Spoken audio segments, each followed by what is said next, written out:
नमस्कार दोस्तों। तो आज के दिन मार्केट ने एज एक्सपेक्टेड गैप ओपनिंग की। हालांकि उसके बाद मार्केट यहां पर रेंज बाउंड होते हुए नजर आई है।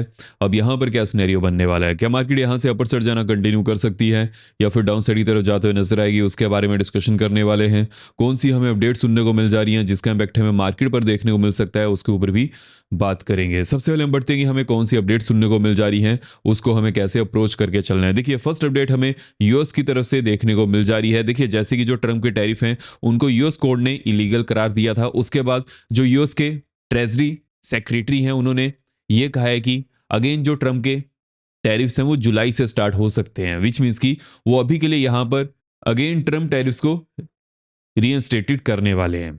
अब देखिए यहां पर क्या सिनेरियो हमें देखने को मिल जाएगा। फर्स्ट ऑफ ऑल यूएस और इंडिया की बात करें, यूएस और इंडिया में अगेन बातचीत होना शुरू हो चुकी है on tariff and there is a higher possibility कि इसी मंथ हमें टैरिफ के ऊपर कुछ ना कुछ बयान सुनने को मिलेगा, ऑफिशियल बयान सुनने को मिलेगा कि कौन से सेक्टर में कितना टैरिफ लग सकता है। इसी न्यूज की वजह से मार्केट भी यहां पर अच्छा खासा मूव करते हुए नजर आ रही है। साथ ही साथ जो यूएस और ईरान की न्यूज है वहां से भी हमें कुछ मेजर अपडेट सुनने को मिली जिसकी वजह से मार्केट गैप ओपन होना कंटिन्यू रखी। और जैसे कि प्रीवियस डे मार्केट में हॉलीडे था, उसका इंपैक्ट भी हमें मार्केट पर देखने को मिल चुका है। लेकिन अब यहां पर नेक्स्ट क्या अपडेट है उसका हमें मार्केट पर कैसे सिनेरियो देखने को मिल सकता है उसके बारे में बात कर लेते हैं।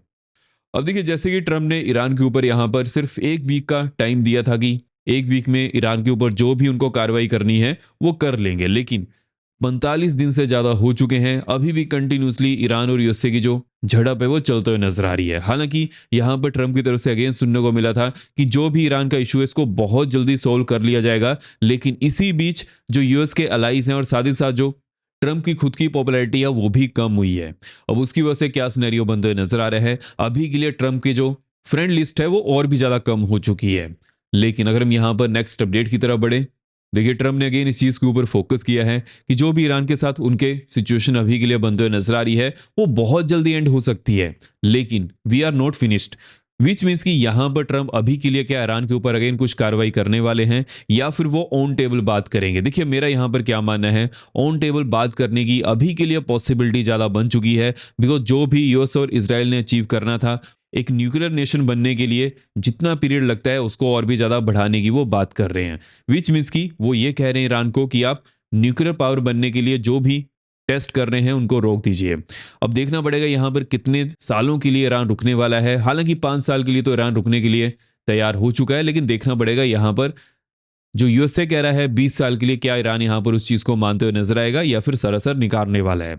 एंड वीडियो में आगे बढ़ने से पहले वीडियो को लाइक करते हो जाएगा। जो भी आपके यहाँ पर क्वेश्चन है कमेंट सेक्शन में उसके बारे में पूछ लीजिएगा, मैं सब कमेंट्स यहाँ पर पढ़ता हूँ। मेक श्योर कीजिएगा चैनल को सब्सक्राइब भी जरूर कर लीजिएगा और बेल को और पे किया सॉर्ट आप यहाँ पर किसी भी मिस ना कर पाए। बिकॉज देखिए जो हमारा एनालिसिस होता है वो अनबेस्ट होता है, यहाँ पर क्या चीजें बनकर आ रही हैं, कैसे उसे अप्रोच करना है, कौन सी अपडेट सुनने को मिल जा रही है, सभी चीजों के ऊपर हम यहाँ पर डिटेल्ड एनालिसिस करते हैं। तो मेक श्योर कीजिएगा चैनल को सब्सक्राइब करने के साथ साथ वीडियो को लाइक भी जरूर कीजिएगा, सॉर्ट मुझे मोटिवेशन मिलती रहे आपको और भी अच्छा यहाँ पर कंटेंट प्रोवाइड करने की। अगर हम नेक्स्ट अपडेट की तरफ बढ़े, अब देखिए इसकी वजह से क्या सिनेरियो बनते हुए नजर आ रहा है। फर्स्ट ऑफ ऑल अगर मान लीजिए कि ईरान का इशू यहाँ पर रिजोल्व होता है, जो स्ट्रेट ऑफ हॉर्मुज है वो फिर से ओपन हो जाएगा एंड इंडिया, चाइना या फिर हम एशियन कंट्रीज की बात करें, mostly eastern and south Asian countries की बात करें, तो स्ट्रेट ऑफ हॉर्मुज से ही उनको most of the crude oil जाता है।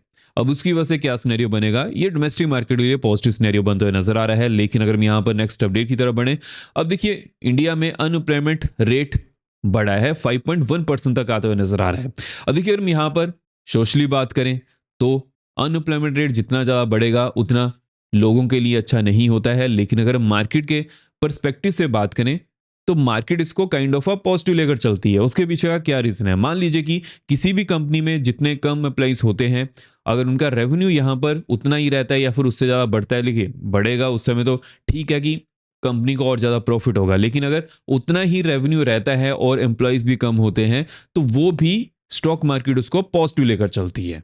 अब ये चीज़ आपको हमेशा फोकस में रखकर चलनी है, चाहे यूएसए हो इंडिया हो, ये सभी चीज़ें सेम ही रहती हैं। लेकिन अगर हम यहाँ पर नेक्स्ट अपडेट की तरफ बढ़े, अब देखिए नेक्स्ट अपडेट यूएस और ईरान की तरफ से हमें सुनने को मिल जा रही है कि यहाँ पर कुछ ना कुछ डील यूएस और ईरान में हो सकती है सीज फायर के लिए।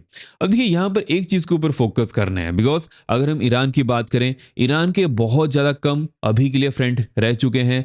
अगर हम अरब कंट्रीज की बात करें तो वहां पर भी जो ईरान के फ्रेंड थे वो भी अभी के लिए खुलकर सामने नहीं आ रहे हैं।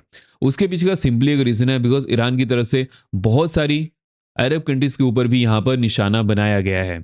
उसके ऊपर उन्होंने हालांकि ये बयान दिया है कि जहाँ पर भी वो निशाना बना रहे हैं वो यूएस की टेरिटरीज हैं या फिर यूएस के वहां पर सेटलर्स हैं, या फिर ऐसा कहें कि यूएस उस चीज को वहां पर चला रही थी। जैसे कि अगर हम कुछ ऑयल कंपनीज की बात करें, एंड जो यूएस